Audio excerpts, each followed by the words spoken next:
말씀 봉독하겠습니다. 오늘의 말씀 본문은 시편 23편입니다. 여호와는 나의 목자시니 내게 부족함이 없으리로다. 그가 나를 푸른 풀밭에 누이시며 쉴 만한 물가로 인도하시는도다. 내 영혼을 소생시키시고 자기 이름을 위하여 의의 길로 인도하시는도다. 내가 사막의 음침한 골짜기로 다닐지라도 해를 두려워하지 않을 것은 주께서 나와 함께 하심이라. 주의 지팡이와 막대기가 나를 안위하시나이다. 주께서 내 원수의 목전에서 내게 상을 차려주시고 기름을 내 머리에 부으셨으니 내 잔이 넘치나이다. 내 평생의 선하심과 인자하심이 반드시 나를 따르리니 내가 여호와의 집에 영원히 살리로다. 아멘. 네, 샬롬. 네, 오늘은 특별한 우리 선교사님 한 분을 소개해 드리도록 하겠습니다. 우리 전용덕 선교사님은 1998년부터 2008년까지 서울지구에서 사역을 하셨던 간사님이십니다.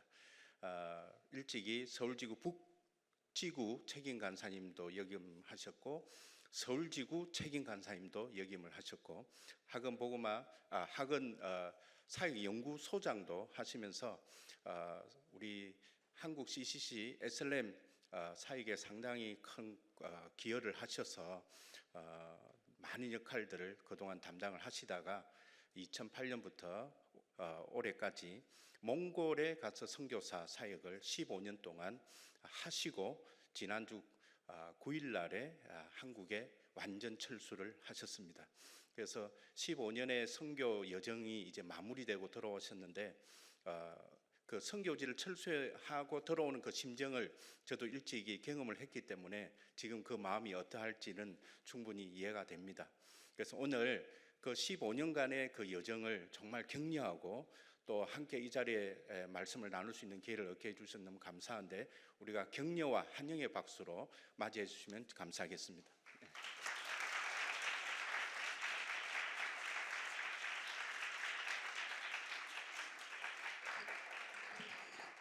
네, 셈베치가노, 몽골어로 안녕하세요 라는 뜻입니다. 같이 한번 해보실까요? 셈베치가노. 네, 서울지구에서는 몽골 단기 선교를 오는 경우가 많지 않기 때문에 메디컬 팀은 뭐 가끔씩 오는 것 같은데 아마 몽골이 아마 익숙하진 않지만은 요즘 TV를 유튜브라든지 이런 데 보면은 뭐 몽골 택배 뭐 이런 것도 있고 몽골이 핫플레이스가 되어져서 제가 며칠 전에 몽골에서 인천공항으로 들어왔는데 오기 직전까지 많은 예전에 볼 수 없었던 한국 관광객들이 몽골에 참 많이 오는 것을 보게 되어졌습니다. 근데 한 가지 이상한 현상이 있더라고요. 이전에는 이제 그런 현상이 없었는데 몽골에 오시는 이런 대학생들이나 청년들이나 또는 청장년들 누구든지 많은 수는 오진 않아요. 한 5명에서 10명 소규모로 이렇게 오시는데 올 때마다 가이드들한테 요구하는 것이 이전과 다른 현상이 생겼습니다. 뭐를 요구하시느냐 하면은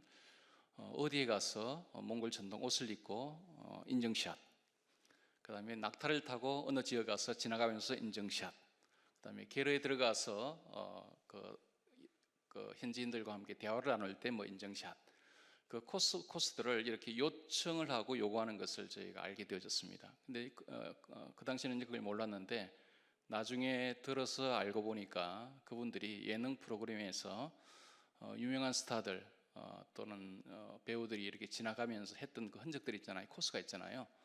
코스를 관광 상품으로 본인들이 디자인해서 그 코스대로 가면서 인증샷을 찍고 그 유튜브 페이스북이라든지 인스타그램에 올리는 것이 하나의 거대한 좀 추세가 이렇게 바뀌는 것을 보게 되어졌습니다. 혹시 몽골에 오신 분, 울란바토르에 오신 분 손 한번 들어오실까요? 아우, 웬일이에요? 몇 분 안 되세요? 다들 어디 가세요? 다들 남미로 가시고 뭐 다른 데로 가시는가 봐요. 한번 몽골에 가보셨으면 좋을 것 같습니다. 제가 짐을 거의 뭐 채 다 풀지도 못한 가운데서 우리 아주 파워풀한 열정 있는 우리 김 선교사님, 김문잔 간사님의 소명을 받고 그냥 왔습니다. 오다 보니까 서울 지리가 익숙지 않아서 터널 위로 버스를 내려야 되는데 터널 밑으로 가기도 하고 한참 가다가 이게 아닌가비요 이러면서 이제 돌아왔던, 그러나 이 부암동 채플과 서울은 제가 잊지 못할 추억이 있는 곳입니다.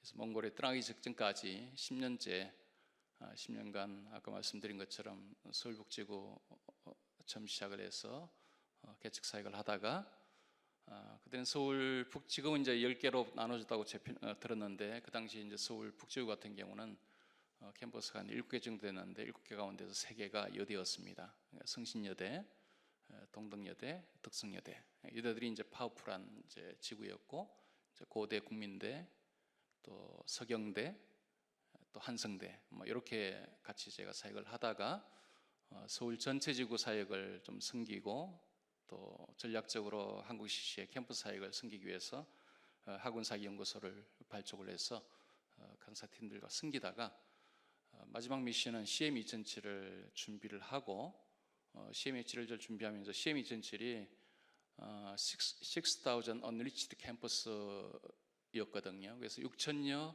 미전도 캠퍼스를 향하여서 어떻게 복음을 전할 것인가, 그 일을 한 3년 정도 준비를 하다가 하나님께서 꼭 여러분 만한 때예요. 제가 83학번인데 대학 캠퍼스 시절 때 그때도 여름 수련회가 있었습니다. 그때는 이제 해변에서 몽산포라든지 심천 이런 데서 수련을 했거든요. 근데 수련할 때 지금은 돌아가셨지만 존경하는 김중건 목사님께서 이 세대의 세계복음을 위하여서 헌신할 하나님의 사람들 일어나라라고 하셨을 때 두렵고 떨리는 마음으로 저는 그날 밤에 일어났던 그 기억이 지금도 생생합니다. 그래서 캠퍼스 20대의 뜨거운 그 열정 때, 순장의 삶을 살 때 하나님 앞에 세계 선교에 대해서 헌신을 했기 때문에 그 선교의 부르심 앞에 조금이라도 하나님 앞에 그 소원을 갚는다는 그 심정으로 계속 그 해외 선교를 나가기를 소원했지만은 여러 가지 많은 국내 사역에 맡은 일도 많이 있고 또 사역적인 우선순위도 있고 여러 가지 상황에 대한 변화가 있어가지고 제가 나가지를 못하다가 CM2007을 마치고 1년이 지난 다음에 2008년도에 여름 순회를 그 당시 이제 러버 제주라고 해서 제주도에서 집회를 했습니다. 그래서 그때 준비원장으로 섬겼는데 셋째 날까지 제가 전체 여름 순회 강고를 하고 넷째 날 파송 예배가 있었을 때 파송 예배 단회 앞에 섰습니다. 그래서 파송식을 파송 기도를 받고 한 달 뒤에 2008년 7월 30일 그 당시 중학교 1, 2학년들 13살, 14살 남매와 아내와 함께 몽골 울란바토르에 도착한 것이 15년 전이었고요. 많은 시간이 지났네요. 그로부터 15년의 시간이 훌쩍 이렇게 지나서 오늘 여기까지 와 있습니다. 돌아보면은 오늘 메시지의 주제처럼 저는 감히 지난 15년간 저와 아내와 저희 아이들에게 또 저희 삶을 통하여서 몽골에서 미션을 섬겼던 그 짧기도 하고 길기도 한 그 시간을 한마디로 함축해서 말씀을 나누라라고 하면은 하나님의 은혜라고 말씀을 드리고 싶습니다. 여러분의 삶에서도 하나님의 은혜가 있죠. 20대의 청년이고 또 치열하게 코비드를 지나면서 학업을 감당하며 미래에 대해서 불투명한 상황 가운데서 하나님 앞에 간구하고 또 여기 1학년들도 계시겠지만 2학년, 3학년, 4학년 순장들은 어렵게 만났던 그 순원들이 영적으로 잘 양육되지 못할 때, 기도와 소원함대로 아이들이 잘 성장하지 못할 때 그 순장의 마음, 어미의 마음 알지 않습니까? 그래서 안타까운 심령으로 기도하고 하나님 앞에 울부짖고 또 돌아오기를 기다리는 그 아비와 어미의 그 마음을 가지고 여전히 캠퍼스를 지키고 있는 여러분 한 분 한 분들의 마음속에 돌아볼 때 그때는 힘들었지만은 우리가 하나님 앞에 고백할 수 있는 것은 하나님 감사합니다, 하나님의 은혜였군요 라고 고백하시는 여러분인 줄로 저는 확신합니다. 한번 따라해 보실까요? 하나님의 은혜, 하나님의 은혜.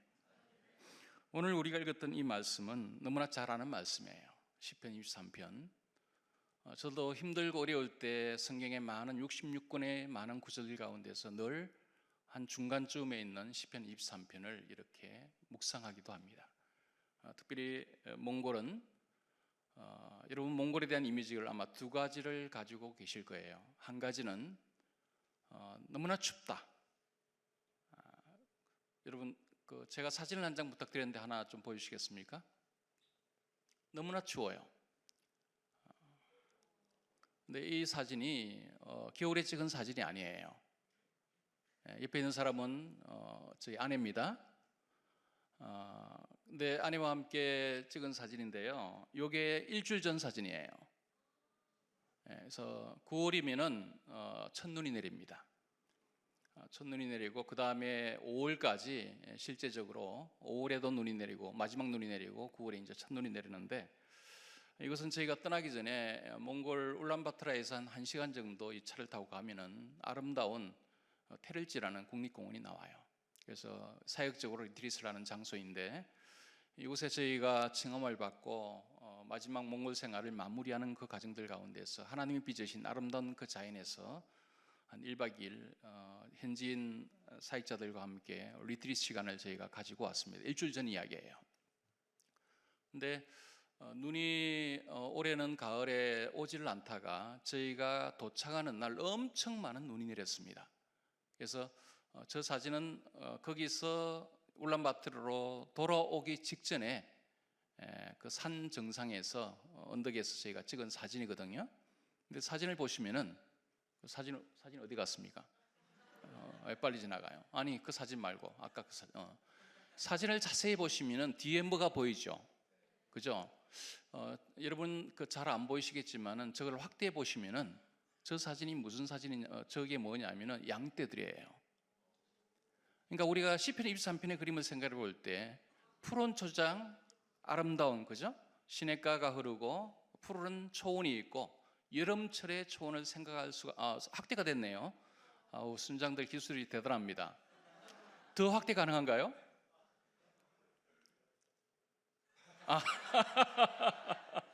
네. 네, 저희도 우연히 잡은 카메라에 잡힌 것인데 저희가 막 거기서 잠깐 쉬고 있는데 거대한 양떼들이 지나가고 있었고 뒤편에 가만히 보니까 말을 탄 목동이 말을 몰면서 한 100여 마리의 양떼들을 뒤에서 몰고 가는 장면들을 저희가 포착을 하게 되어졌습니다. 그래서 보기 힘든 광경이어서 또 겨울에 이런 장면을 우리가 사진에 담기가 쉽지가 않아서 그때 급하게 사진 하나 찍었는데 우리가 그 시편 23편을 하면은 여름철 그리고 봄 가을에 푸르른 그 초원의 아름다운 풀을 마음껏 뜯고 있는 그 양들의 모습을 생각하기가 참으로 쉽습니다. 저도 몽골 가기 전에는 시편 23편을 상상을 할 때 그 장면만 생각을 했던 거예요. 그리고 중국에 제가 단기 선교팀을 많이 보냈는데 베이징으로 단기 선교를 가고 맨 마지막 날에 내몽골 초원을 항상 저는 여행을 갔습니다. 근데 그때의 광경이 너무나 아름다웠기 때문에 그 환상 때문에 사실 저는 몽골을 택했는지도 모릅니다. 그때 너무나 푸르른 하늘 아래에 파란 초원이 있고 그에 양떼들이 있고 게르가 있고 그게 덤성덤성 사람들이 현지인들이 살아가는 모습 속에서 참으로 시편 23편을 오늘날 재현한다고 한다면 바로 이런 광경이 아니겠는가라는 아름다운 추억과 환상을 가지고 저는 몽골에 대한 이미지를 가지고 15년 전에 몽골로 떠났습니다. 근데 여러분 이 사진에 보는 것처럼 제가 살아보니까 울란바토르에서 몽골에서 이 푸른 초원을 만끽하고 볼 수 있는 것은 1년 12달 가운데서 불과 3개월밖에 되질 않아요. 6월과 7월과 8월 그 3개월이 지나면 눈이 내립니다.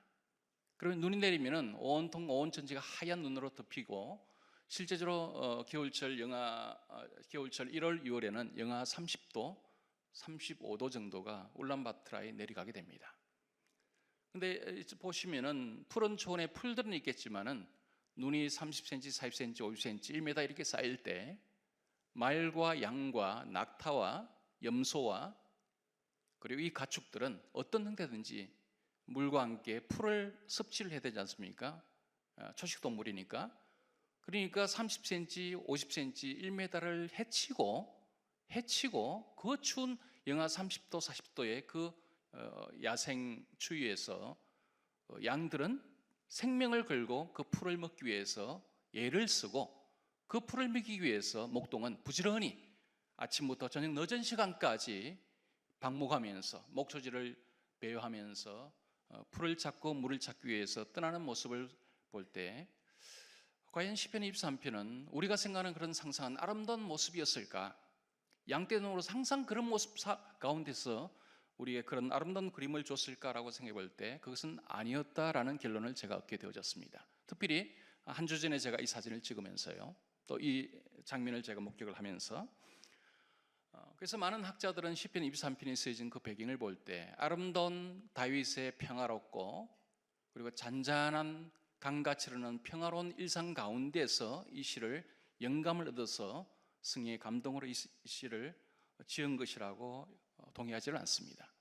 대부분의 승리학자들은 다윗이 이 시를 지었지만은 이 시편 23편 아름다운 시편을 지을 때에 그 배경을 우리가 유추해 볼 때 아들 압살롬의 추격을 받고 아들로부터 배신과 반역을 당한 가운데서 광야에 유리하는 그 험한 상황 가운데서 또 아니면은 지난 10년간 솔로몬의 사울의 추격을 받고 그를 죽이려고 잡기 위해서 많은 사람들을 보내면서 후시탐탐 이 다윗의 생명을 누렸던 사울의 그 왕이 되었던 그 시기에 도망다니던 이 다윗 광야에서 때로는 굶주린 가운데 추위 가운데 맹수의 사나운 공격 앞에서 위협에 노출되어 있는 숨어 지내는 이 다윗의 상황 가운데서 이 시편을 기록했을 것이다라고 유출을 합니다.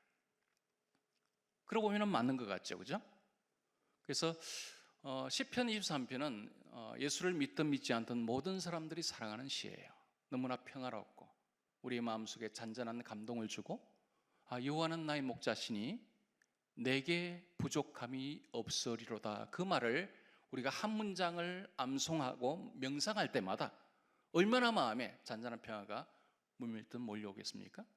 근데 정작 이 시를 기록했던 다윗은 이와 같은 상황에서 이 시를 쓴 것이 아니라 동서남북으로부터 적질의 위협 가운데서 환경의 어려운 가운데서 추위와 먹을 것이 없는 상황 가운데서 쫓기는 심정 가운데서 절박한 상황 가운데 이 아름다운 시가 나왔다는 거예요.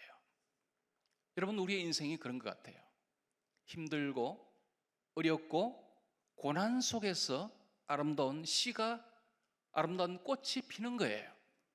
여러분, 이 겨울철 1, 2월 달에 제주도를 여행을 한번 가보시기 바랍니다. 제주도를 가면은 동백꽃들이 피는 그 하원이 있습니다. 그리고 부산 해운대를 가면은 동백섬이라고 있습니다. 근데 희한하게도 가장 추운 겨울에 너무나 아름답고 선명하고 빨간 동백꽃이 피는 거예요. 그렇게 추운 겨울에. 그래서 아름다운 것은 어쩌면 고난 가운데, 힘듦 가운데 우리가 신앙적으로 재련이 되고 그리고 아름다운 시들이 나오는 것처럼 우리 인생 가운데서 때로는 힘들고 어려운 순간순간을 만날 때 좌절하지 아니하시고 그 이면에 우리를 통해서 은혜를 주시는 그 하나님의 은혜를 여러분 묵상하시기를 원합니다. 우리가 읽었던 이 말씀 가운데서 1절, 2절, 3절을 한번 보시기 바랍니다. 제가 다시 한번 읽어볼게요. 여호와는 나의 목자시니 내게 부족함이 없으리로다. 그가 나를 푸른 초장에 누이시며 쉴만한 물가로 인도하시는도다. 내 영혼을 소생시키시고 자기 이름을 위하여 의의 길로 인도하시는도다. 제가 3절만 읽었는데 이 3절에서 여러분 한번 그 인칭을 한번 잘 보시길 바랍니다.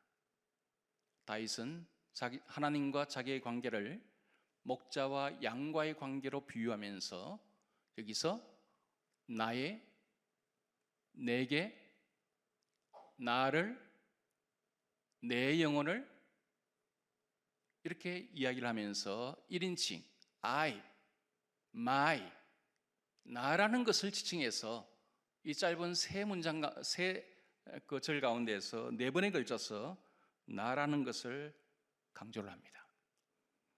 제가 오늘 말씀을 나누는 영역들 가운데서 포인트는 여기에 있습니다.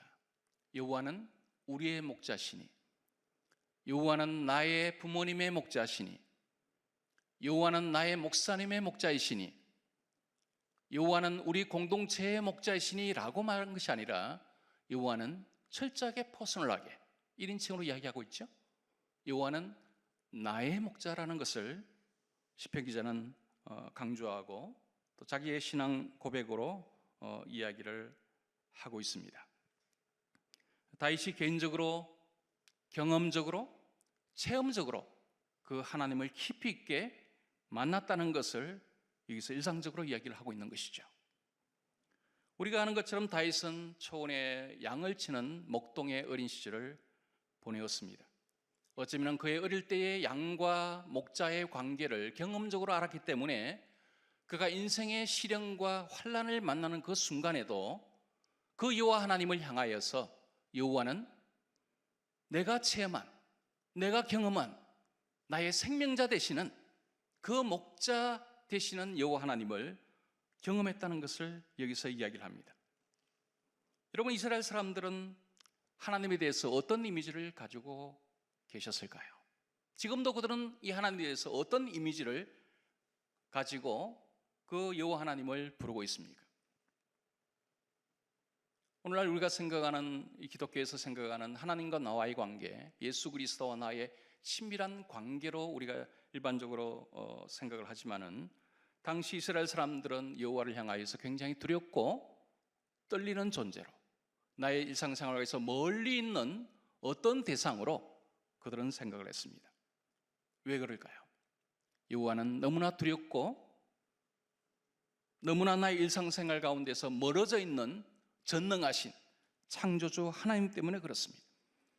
그래서 실제적으로 그 당시에는 구약 성경을 지금처럼 이렇게 복사하는 시설이 없었기 때문에 성경이 원본이나 사본이 있으면은 이 사본을 가지고 또 다른 성경을 만들기 위해서 서기관들은 필사를 했습니다.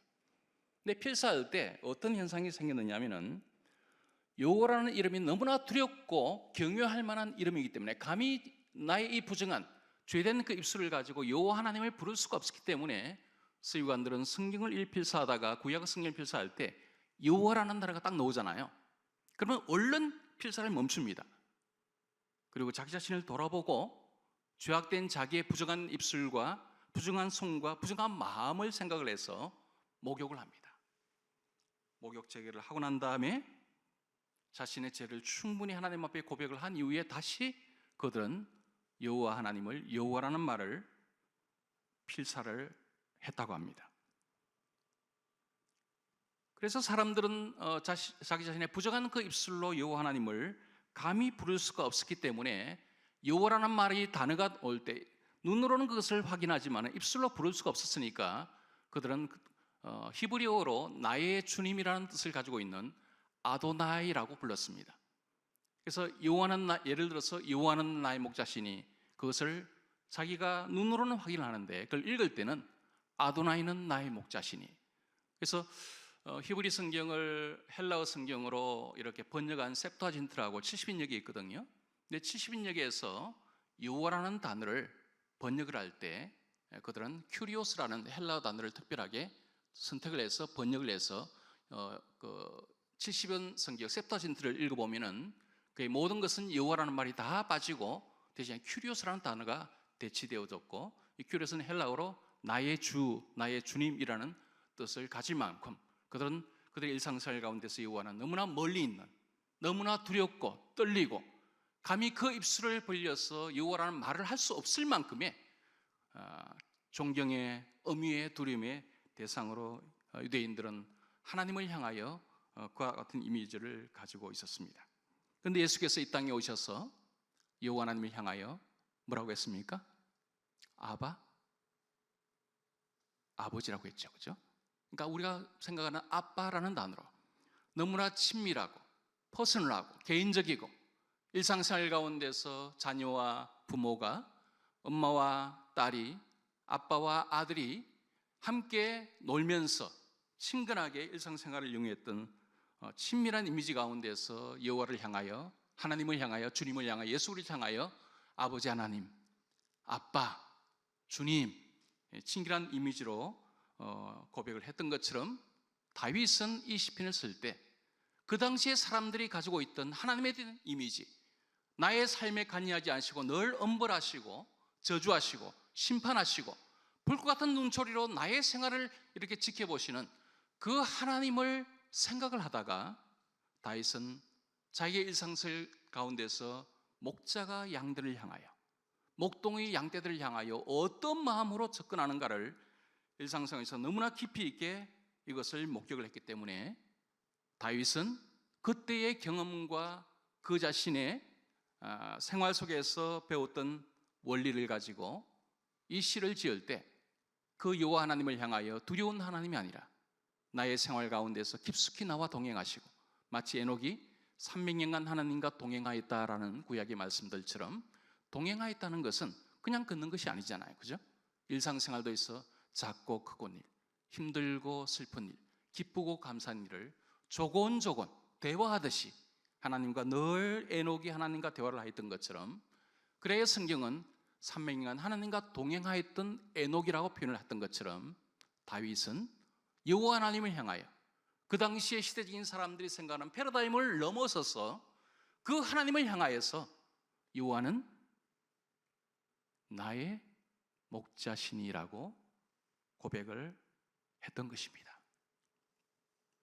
사랑하는 우리 형제와 자매 여러분, 한 가지 여러분에게 동일한 질문을 한번 드려볼게요.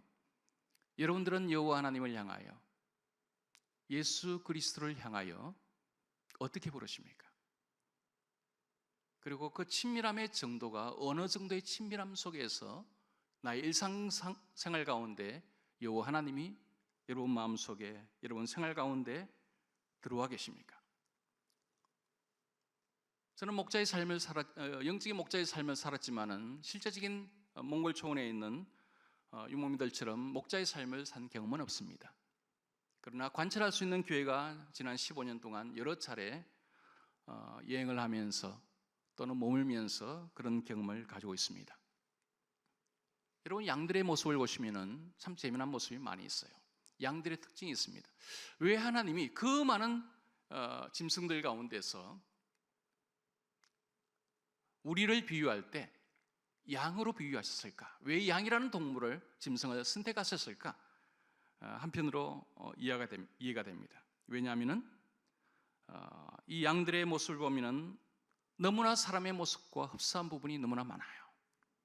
그래서 제가 관찰한 몽골 초원에서 관찰한 이 양들의 이미지 가운데서 첫째는, 양은 눈이 어두워요.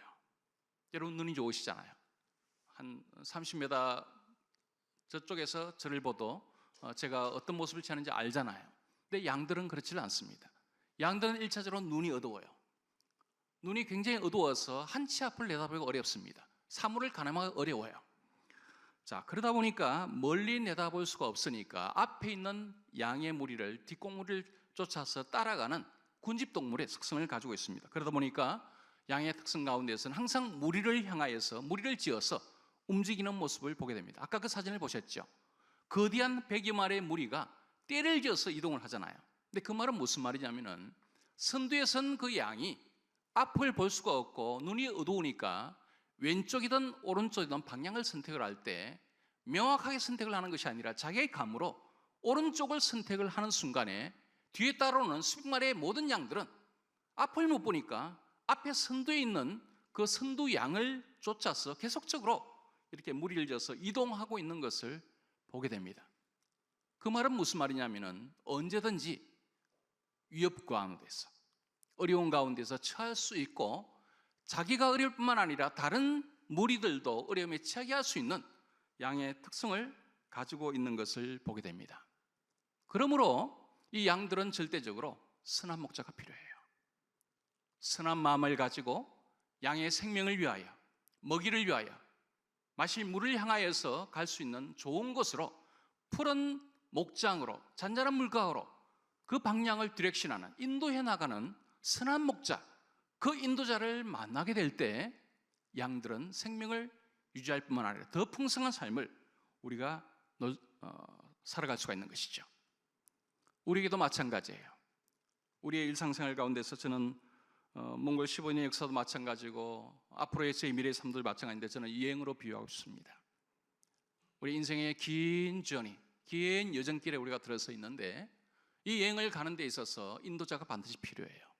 내비게이션이 있든지 맵이 있든지 아니면 길을 잘 아는 가이드가 있든지 아니면 미래를 예견할 수 있는 지혜로운 사람을 우리가 만나든지 그게 순장들이죠. 간사님들이죠.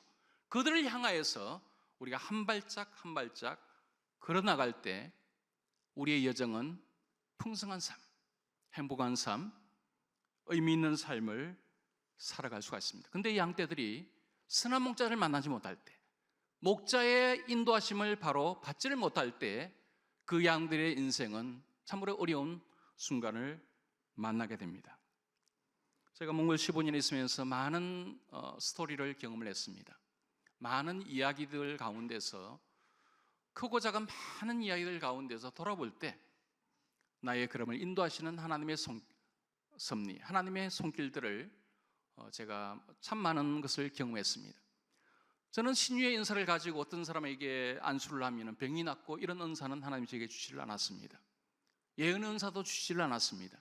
근데 한 가지는 제가 몽골에 있으면서 많은 기적을 경험했는데 오늘 시간이 많지를 않으니까 그 중에서 한 가지만 여러분에게 좀 잠깐 나눌게요.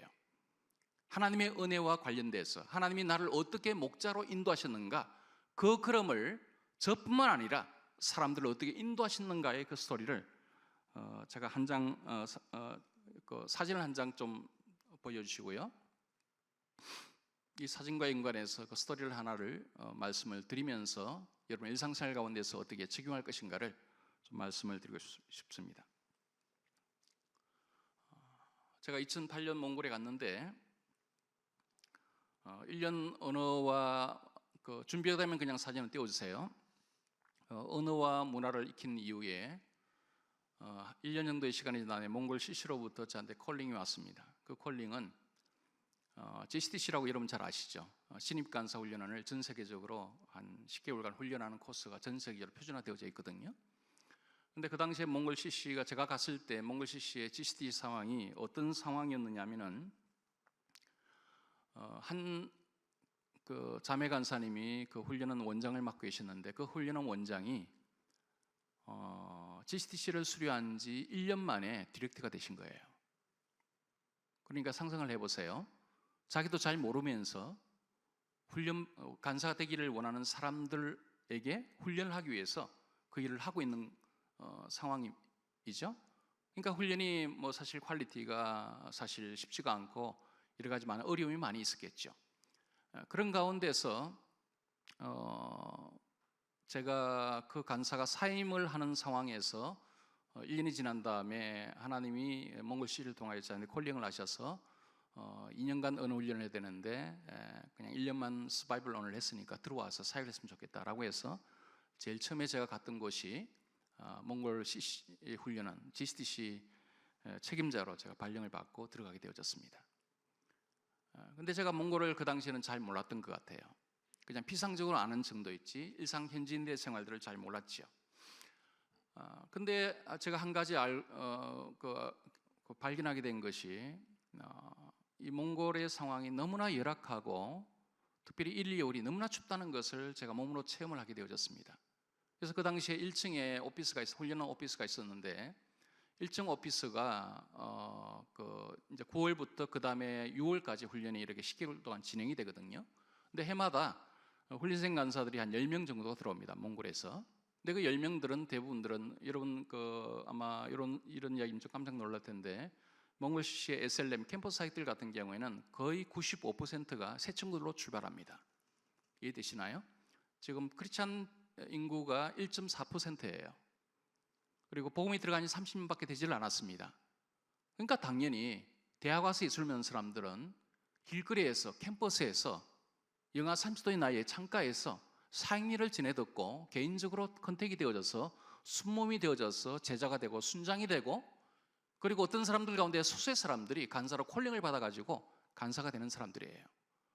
그래서 제가 캠퍼스는 레벨 1 캠퍼스만 사역을 했기 때문에 이 몽골에서는 상당히 엘리트들만 간사가 되는 수밖에 없습니다. 그러다 보니까 자연스럽게 그들의 가정에서 기대감이 있겠죠. 우리 가정에서 인류 대학을 나온 이 아이가 이제 대학을 졸업하고 나면은 우리의 가게를 이렇게 세울 거야라는 기대감을 누구나 다 가졌을 것이라고 생각을 합니다. 근데 제가 가니까 GCTC 10명 간사들이 살 수 있는 부암동에는 기숙사 도미토리가 있는데 도미토리가 없어요. 기숙사가 숙소가 없는 거예요. 그러니까 자기들이 다 집에서 왔다 갔다 하는데 그 집의 환경이 예수 그리스도를 믿는 사람이 거의 없습니다. 근데 몽골의 집들은 어떤 집들 같은 경우는 원룸, 여러분 원룸 생활하시는 분 계시죠? 문 열면은 모든 게 방이고 거실이고 보이고 모든 게 합체되어 있는 원룸. 근데 그 둥근 게르를 들어가면은 그게 원룸이에요. 그 게르에 4명, 6명이 사는 거예요. 파티션이 없습니다. 모든 게 오픈된 가운데서 온 가족이 한 방에 사는 거예요. 그런데 1월 달이 되었습니다. 근데 1월 달에 너무나 추웠어요. 그때가 너무나 추워가지고 몽골의 추위가 이런 추위인가 이렇게 막 체험하고 있는데 아침 8시에 이제 출근을 해가지고 제가 오피스에서 훈련해서 기다리고 있는데 밖에서 문이 똑똑똑 두드렸습니다. 그래서 간사님들이 오셨는가 보다 문을 내가 열어드렸거든요. 근데 열었는데 바깥은 영하 30도예요. 안에는 영상 20도예요. 온도 차이가 50도 정도 차이 나지 않습니까? 근데 문을 열고 들어오는데 그 간사들의 모습을 보면서 제가 깜짝 놀랐습니다. 자매 3명이 들어오는데 눈밖에 안 보여요. 근데 눈밖에 없는데 그 눈을 보니까 이 언저리에 그 눈썹이 있는데 눈썹이 하얀 고드름이 이렇게 끼어져 있는 것을 보았습니다. 얼굴은 빨갛게 달아올랐어요. 그래서 모자를 쓰고 칭칭 감고 목도리를 하고 장갑을 끼고 부츠를 신고 3명이 막 헐레벌 떠가면서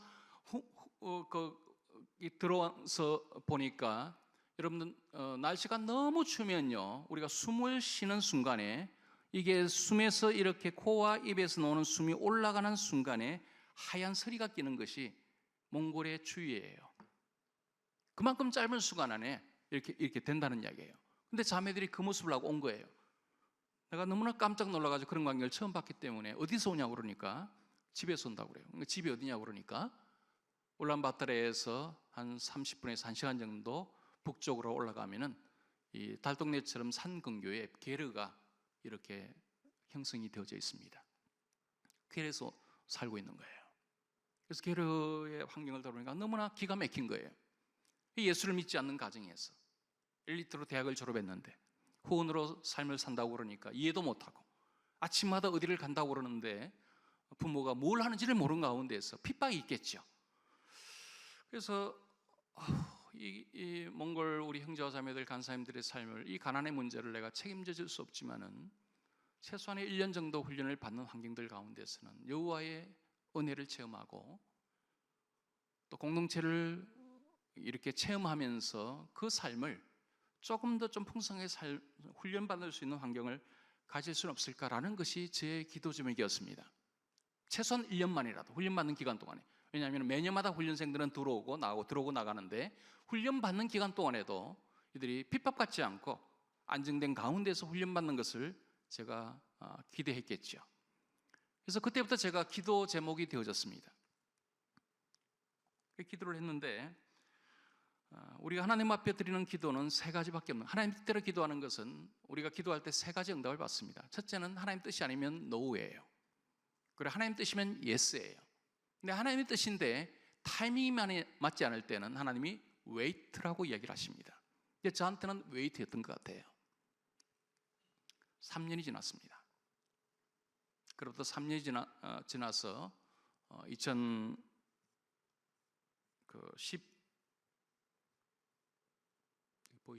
2012년 1월 달이 됐는데 저한테 한 통의 이메일이 왔어요. 이메일을 열어보니까 부산에 사역하고 있는 제 선배 되시는 CC 간사님 한 분이 학교 선배인데 저한테 연락을 하신 거예요.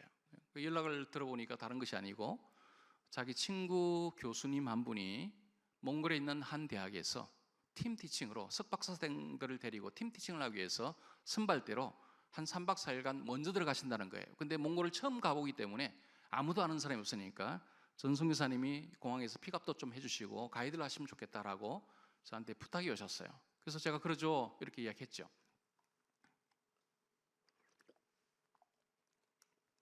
그래서 그 교수님을 만나서 3일 동안의 그분의 팀 티칭 일정을 다 마친 이후에 제 사역지를 좀 보고 싶다고 그러셔서 GCT 훈련원도 이렇게 오셔서 보시고 이제 가셨어요.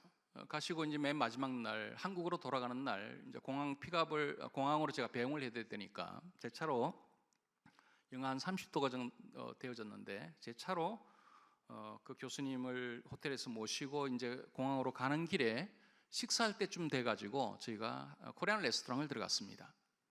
그래서 식사를 하고 이제 가려고 이제 들어갔는데 그 당시에 징기스칸 국제공항이 바람의 영향을 많이 받아가지고 기량이 굉장히 잦았던 그 당시였습니다. 지금은 신공으로 바뀌었는데, 근데 그분이 저하고 식사를 하는 동안에 핸드폰으로 로밍 문자가 딱 들어온 거예요. 로밍 하시잖아요, 그렇죠? 로밍이 들어왔는데 무슨 문제가 들어왔냐면은 현지의 울란바토르의 기상 악화로 인하여서 비행기 출발 시간이 3시간 딜레이 됐다는 문자가 딱 들어온 거예요. 근데 그분은 울란바토르에 아는 사람이 저밖에 아무도 없어요. 그리고 호텔에서 나왔고 모든 업무를 다 마친 가운데서 가기만 한 상황인데 3시간이 비는 거야. 그러니까 어떻게 하겠어요? 그 추운 겨울에 갈 데도 없고. 그래서 저하고 그 교수님하고 한 시간을, 항상이 많은 시간을 그 레스토랑에서 밥을 먹고 난 다음에 대화하는 시간을 가지게 되어졌습니다. 근데 여러분 이렇게 이야기를 하다 보면 맨 마지막에 크리스찬들이 할 말이 없으면 뭐라고 이야기해요? 기도님 뭐예요? 물어보잖아요. 교수님이 저한테 선교사님 너무나 고생이 많으시는데 울란바토르에서 기도적이 뭐예요?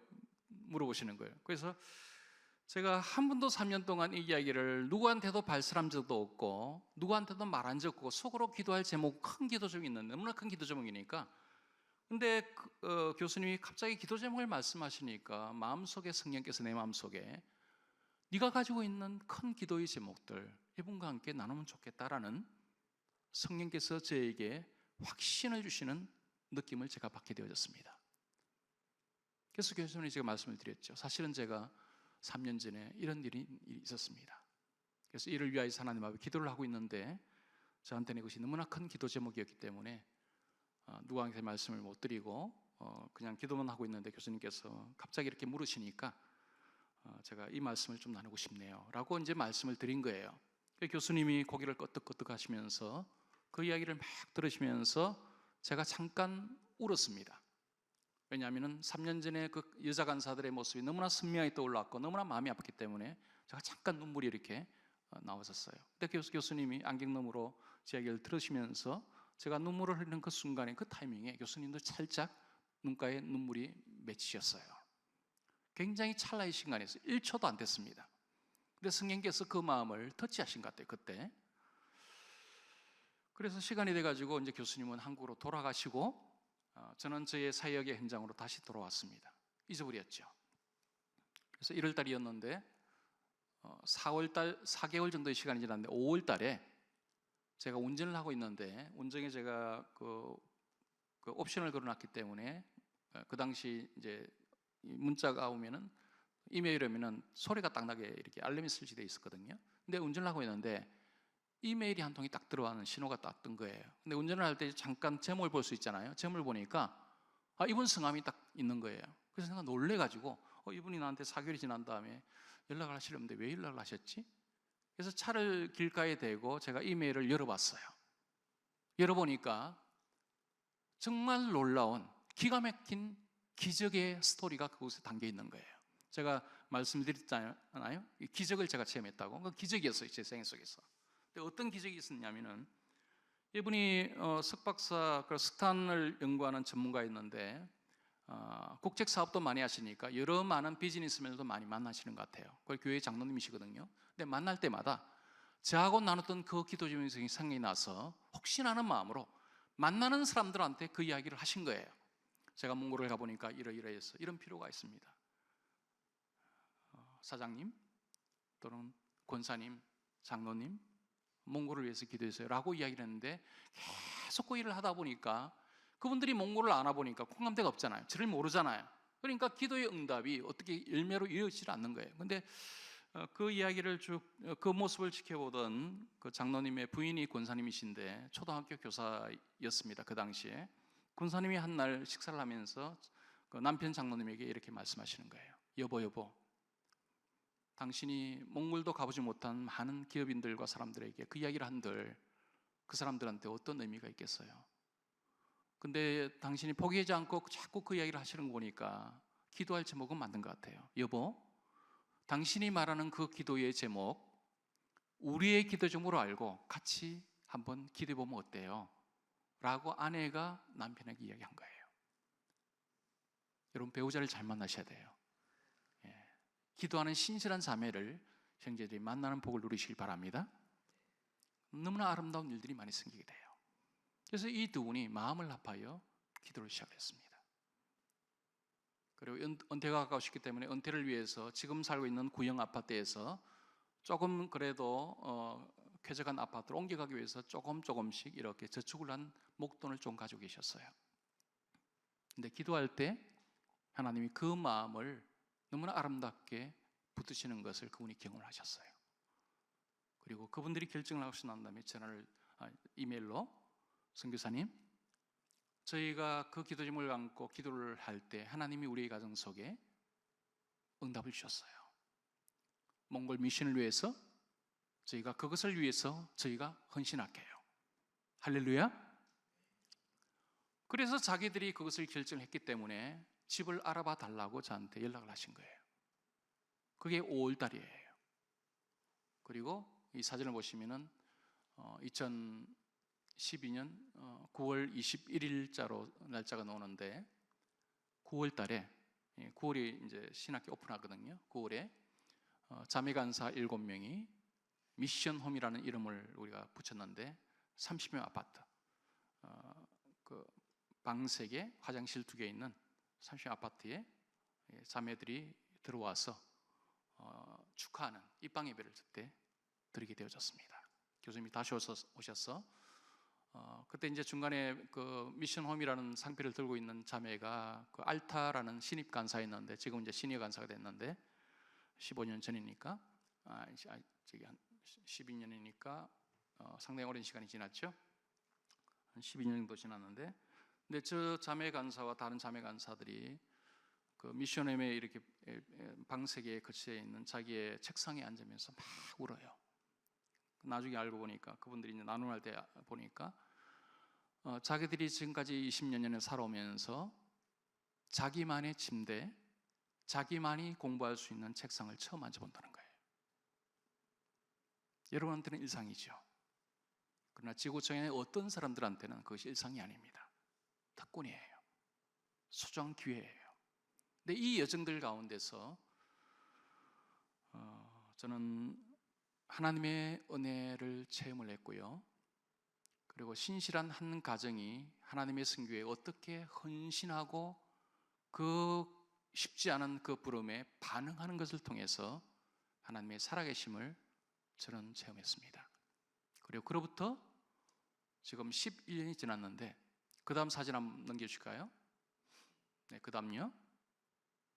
네, 이런 몽골 미래의 스태프들이 1년간 공동체 생활하면서 순모임도 하고 함께 웃고 함께 기도하고 함께 스토리를 만들어 나가고 새 친구들 초대해서 밥을 먹이고 파티를 하고, 그래서 캠퍼스 앞에 있는 사랑방처럼 너무나 유용하게 몽골 선교를 위해서 귀하게 쓰임받는 이 현장들 가운데서 하나님이 저에게 작지만은 기도 응답을 통해서 미러클을 허락하셨습니다.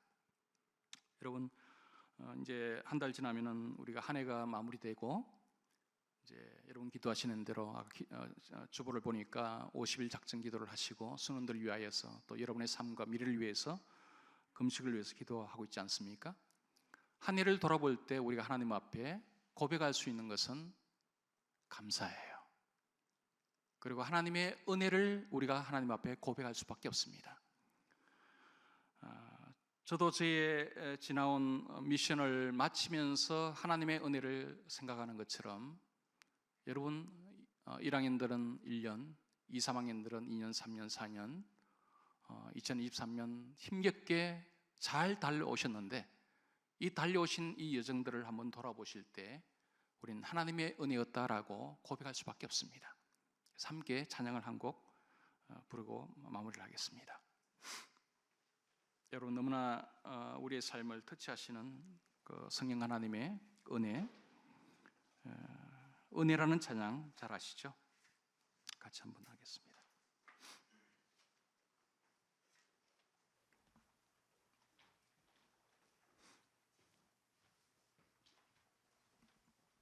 내가 누려왔던 모든 것들이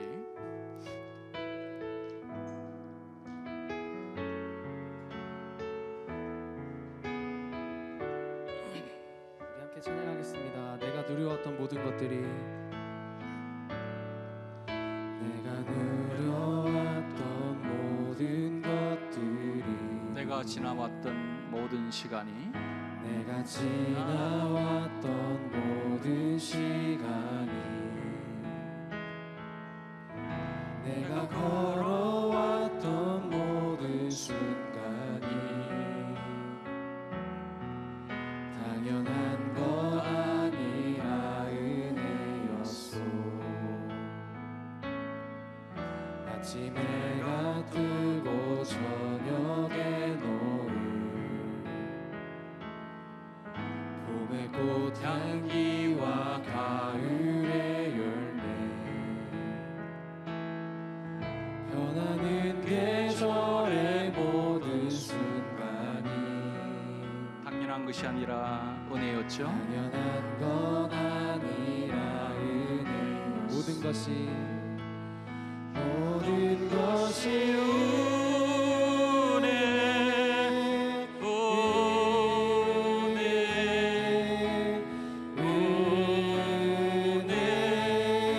한없는 은혜. 내 삶에 당연한 것 하나도 없었던 것을, 모든 것이 은혜였소.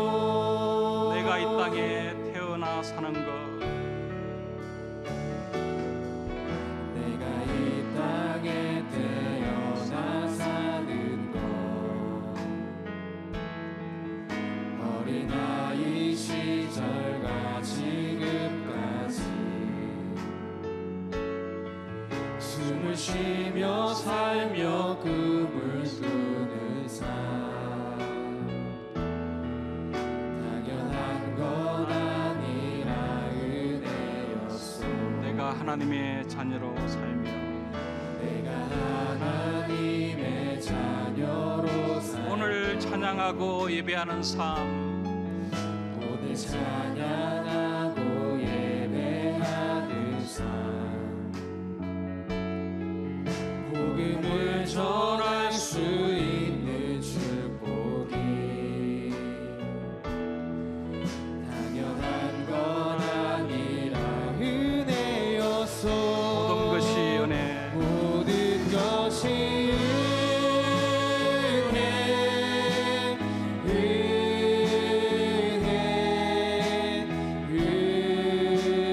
은혜, 한없는 은혜.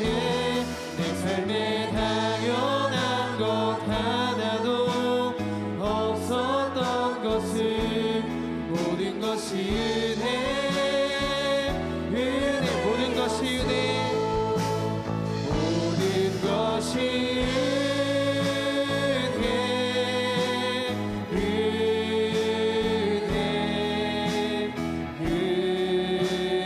은혜, 한없는 은혜. 내 삶에 당연한 것 하나도 없었던 것을, 모든 것이